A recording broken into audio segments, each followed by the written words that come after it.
திருப்பவனம் மடப்புரம் அஜித்குமார் அவர்கள் ஒரு சாதாரண ஒரு எளிய குடும்பத்தைச் சேர்ந்த ஒரு இளைஞர். அந்த சாதாரண குடும்பத்துக்கு நடந்த அந்த கொடுமைக்கு சிஎம் அவர்கள் சாரி சொன்னாங்க, தப்பு இல்ல. இப்ப அதோட சேர்த்து இதையும் கொஞ்சம் பண்ணிருங்க சிஎம் சார். உங்களுடைய ஆட்சி காலத்துல இதே மாதிரி போலீஸ் விசாரணையில 24 பேர் இறந்து போயிருக்கிறாங்க. அந்த 24 பேரோட குடும்பத்துக்கும் நீங்க சாரி சொன்னீங்களா? தயவு செஞ்சு சாரி சொல்லிருங்க.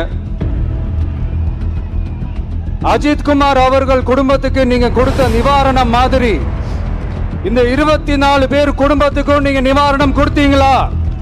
தயவு செஞ்சு அந்த நிவாரணத்தையும் கொடுத்துருங்க. சாத்தான்குளம் ஜபராஜ் பெனிக்ஸ் அந்த கேஸ் வந்து சிபிஐக்கு மாத்தினப்போ இது தமிழ்நாட்டோட காவல்துறைக்கு அவமானம்னு சொன்னீங்க. இன்னைக்கு நீங்க உத்தரவிட்டதுக்கு பேர் என்னங்க சார்? அதே தானே அன்னைக்கு நீங்க சொன்னதும் இன்னைக்கு நடக்கிறதும் அதே தானே? அதே சிபிஐ தானே? அதே சிபிஐ ஆர்எஸ்எஸ் பிஜேபியோட கைப்பாவையா தான் இருக்கு.